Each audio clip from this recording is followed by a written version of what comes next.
Hello friends, educate Bharat में मैं आपका स्वागत करती हूँ। फ्रेंड्स, आज हम पढ़ेंगे हिंदी व्याकरण। सी टेट के 5 वर्षों के ट्रेंड को देखते हुए मैंने ये प्रश्नोत्तरी बनाई है, जो आपके लिए सी टेट में अच्छा स्कोर करने में सहायक होने वाली है। और इस तरह के और भी प्रैक्टिस सेट को करने के लिए आप हमारे चैनल पर जाकर के प्लेलिस्ट को चेक करें, आपको इस तरह की और भी वीडियोज मिलेंगी। तो चलिए, आपके उज्जवल भविष्य की कामना के साथ हम पहला प्रश्न शुरू करते हैं। भाषा अर्जन की प्रक्रिया में सर्वाधिक महत्वपूर्ण तत्व कौन सा है? ए अनुकरण, बी अभ्यास, सी सामाजिक अंतःक्रिया, डी व्याकरणिक नियम। भाषा अर्जन से जुड़े जो प्रश्न है ये सी टेट में बार बार पूछे जाते हैं। बच्चा भाषा सामाजिक परिवेश में दूसरों से बातचीत के माध्यम से सीखता है। यह प्रक्रिया स्वाभाविक होती है, न कि नियमों को याद करने से। ऑप्शन नंबर सी सही है, सामाजिक अंतःक्रिया। निम्न में से कौन सा वाक्य शुद्ध है? वह मुझसे ज्यादा होशियार है। बी है, वह मुझसे अधिक होशियार है। सी, वह मुझसे बहुत होशियार है। डी, वह मुझसे होशियार है। ज्यादा बोलचाल की भाषा में परीक्षा में अधिक को शुद्ध माना जाता है। तुलनात्मक वाक्य में से का प्रयोग जो है ये अधिक उचित है। ऑप्शन नंबर बी सही है, वह मुझसे अधिक होशियार है। नीर शब्द का पर्यायवाची नहीं है। ध्यान रखिएगा, नहीं वाला जो ट्रेंड है ये सी टेट में सामान्य ट्रेंड है और आपको कंफ्यूज कर देता है। तो यहाँ पर नीर का अर्थ जो होता है वो जल होता है, जबकि अग्नि विपरीत अर्थ रखता है। ऑप्शन नंबर डी सही है, यही पर्यायवाची नहीं है, बाकी सभी नीर शब्द का पर्यायवाची है। उत्साह शब्द का विलोम क्या है? उमंग, निराशा, प्रसन्नता, आनंद। तो विलोम प्रश्नों में भावात्मक अर्थ पर ध्यान देना ज्यादा आवश्यक होता है दोस्तों। और उत्साह का अर्थ होता है जोश और उसका विलोम होगा निराशा। आंखों का तारा मुहावरे का सही अर्थ है बहुत चतुर व्यक्ति, बी अत्यंत प्रिय, सी क्रोधी स्वभाव, डी सुंदर वस्तु। सी टेट में मुहावरों का सीधा और भाव आधारित अर्थ पूछा जाता है। तो आंखों का तारा जो प्रयोग है यह प्रिय व्यक्ति के लिए किया जाता है। ऑप्शन नंबर बी सही है, अत्यंत प्रिय। जो देखा वह कहा, यह किस प्रकार की लोकोक्ति है? ए अनुभव आधारित, बी नीति संबंधी, सी व्यंग्यात्मक, डी व्यवहार संबंधी। यह लोकोक्ति व्यक्ति की स्पष्ट और सच्ची प्रवृत्ति को दर्शाती है और सी टेट में लोकोक्तियों का भाव पहचानना बहुत जरूरी है। ऑप्शन नंबर ए सही है, अनुभव आधारित। सुपाठ्य शब्द में कौन सी संधि है? ए दीर्घ संधि, बी गुण संधि, सी यण संधि और डी वृद्धि संधि। सुपाठ्य बराबर सुधन पाठ्य। उ और ला के मेल से वा या नहीं बना, बल्कि गुण परिवर्तन हुआ है। ऑप्शन नंबर बी सही है, गुण संधि। राजपुत्र में कौन सा समास है? ए कर्मधारय, बी द्वंद्व, सी तत्पुरुष, डी बहुव्रीहि। राजा का पुत्र बराबर राजपुत्र। जहां उत्तर पद प्रधान हो वहां पर तत्पुरुष समास होता है। ऑप्शन नंबर सी सही है, तत्पुरुष। बालक पुस्तक पढ़ रहा है, यह किस काल का उदाहरण है? ए सामान्य वर्तमान, बी अपूर्ण वर्तमान, सी पूर्ण वर्तमान और डी भविष्य। रहा है क्रिया अपूर्णता को दर्शाती है और काल की पहचान का ये प्रश्न है, अपूर्ण वर्तमान। भाषा शिक्षण में श्रवण कौशल का प्रमुख उद्देश्य क्या है? तो शुद्ध लेखन, बी भाव अभिव्यक्ति, सी भाषा को समझना, डी व्याकरण सीखना। श्रवण का सबसे पहला भाषा कौशल है। बच्चा सुनकर ही किसी भाषा को सीखता है। तो ऑप्शन नंबर सी सही है, भाषा को समझना। निडर शब्द में उपसर्ग है नी धन डर बराबर निडर। निडर होता है, नी का अर्थ होता है बिना, ये यहाँ पर नी उपसर्ग लगा है। ऑप्शन नंबर बी सही है।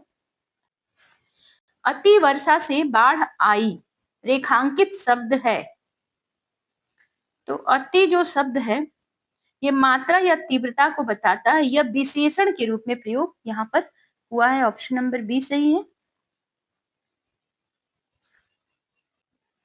जो कभी न मरे उसके लिए एक शब्द है। वाक्यांशों के लिए एक शब्द पूछा जाता है, तो जो कभी न मरे उसको कहते हैं अमर। रामचरितमानस के रचयिता हैं ए कबीर, बी तुलसीदास, सी सूरदास और डी जायसी, मतलब मलिक मोहम्मद जायसी। तो यहाँ पर सीटेट में आपको रचना से संबंधित लेखक भी पूछे जाते हैं, रचना उनके पूछे जाते रचनाएं। तो रामचरितमानस किस भाषा में लिखी गई, अवधी भाषा में लिखा किसने है? तो तुलसीदास। बच्चों को स्वतंत्र अभिव्यक्ति का अवसर देना किस पद्धति से जुड़ा है? किस पद्धति में बच्चों को स्वतंत्र अवसर दिया जाता है? रचनात्मक पद्धति में बच्चा स्वयं भाषा का प्रयोग करता है। अगला शब्द है अनुशासन। शब्द का सही विलोम है ए व्यवस्था, बी नियंत्रण, सी स्वेच्छाचार, डी मर्यादा। अनुशासन का जो अर्थ है ये नियमों में रहना, उसका विलोम जो होगा नियमहीन व्यवहार या स्वेच्छाचार। ऑप्शन नंबर सी सही है। शब्द शुद्धि की दृष्टि से सही शब्द कौन सा है? दृश्य शब्द में दृश्य प्लस य, दृश्य धन य का सही प्रयोग होता है और सीटेट में अक्सर भ्रमित करने वाले ऐसे इस तरह के प्रश्नों को पूछा जाता है, ये होगा। ऑप्शन नंबर बी सही होगा, शब्द शुद्धि की दृष्टि से बी सही है। जो दूसरों का भला करता हो उसके लिए एक शब्द। परमार्थी, बी स्वार्थी, सी परोपकारी, डी दयालु। परोपकारी का अर्थ है दूसरों का उपकार करने वाला। अत्यधिक बोलने वाला, बी ए मितभाषी, बी वाचाल, सी मौन प्रिय, डी अल्पभाषी। वाचाल शब्द का अर्थ होता है अधिक बोलने वाला। हाथ पर हाथ धरे बैठना, मुहावरे का अर्थ है मेहनत करना, बी सहायता करना, सी प्रतीक्षा करना, डी निष्क्रिय रहना। यह मुहावरा काम न करने या आलस्य की स्थिति को दर्शाता है। ऑप्शन नंबर डी सही है, निष्क्रिय रहना। फ्रेंड्स, अगर आपको हमारी वीडियो अच्छी लग रही हो तो हमें एक लाइक जरूर दें। दूध का जला छाछ भी फूंक फूंक कर पीता है, इसका भाव है साहसी होना, बी अनुभव से सतर्क होना, सी मूर्ख होना, डी डरपोक होना। यह लोकोक्ति पूर्व अनुभव से सावधान रहने की सीख देती है। अनुभव से सतर्क होना। निष्कपट शब्द में उपसर्ग है, तो नी धन कपट बराबर निष्कपट होता है, तो यहाँ पर नी उपसर्ग है। नी का अर्थ होता है बिना। बालक द्वारा पत्र लिखा गया, यह वाक्य है कर्तृवाच्य, बी कर्मवाच्य, सी भाववाच्य, डी विधान वाच्य। यहाँ कर्ता स्पष्ट नहीं है, कर्म प्रधान है, इसीलिए ये कर्म वाच्य है। ऑप्शन नंबर बी सही है। राम और श्याम विद्यालय गए, यह कौन सा समास है? तो जहां पर दोनों पद समान रूप से महत्वपूर्ण हो वहां पर द्वंद्व समास होता है। ऑप्शन नंबर सी सही है। भाषा शिक्षण में त्रुटियां क्या दर्शाती हैं?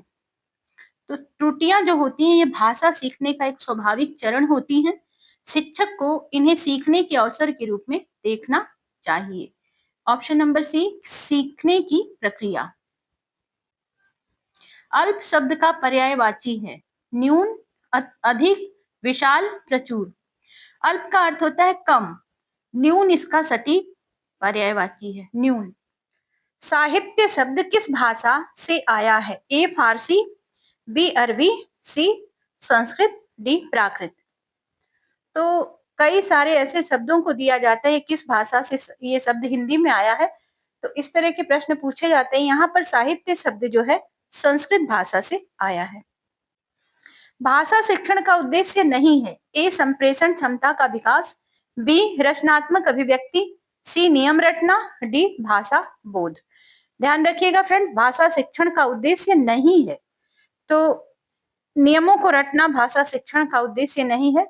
यहाँ पर भाषा सिखाने की जो पद्धति है उसके ये विरुद्ध है। जो कभी न थके, ए परिश्रमी, बी कर्मठ, सी अथक, डी सक्रिय। अथक का अर्थ है जो कभी थकता नहीं है। ऑप्शन नंबर सी सही है। अंतिम प्रश्न है दोस्तों, पाठ पढ़ाते समय बच्चों को प्रश्न पूछने के लिए प्रेरित करना किस दृष्टिकोण से जुड़ा है? ए शिक्षक केंद्रित, बी परीक्षा केंद्रित, सी पाठ्य पुस्तक केंद्रित और डी बाल केंद्रित। प्रश्न पूछने की स्वतंत्रता बाल केंद्रित शिक्षण की एक पहचान है। फ्रेंड्स, अगर आपको हमारी वीडियो अच्छी लगी हो तो हमें एक लाइक जरूर दें और इस तरह के और भी वीडियोज को देखने के लिए चैनल को सब्सक्राइब कर लें, दोस्तों के साथ भी शेयर करें। मिलते हैं आपसे हम नेक्स्ट वीडियो में, तब तक के लिए goodbye. Thank you for watching.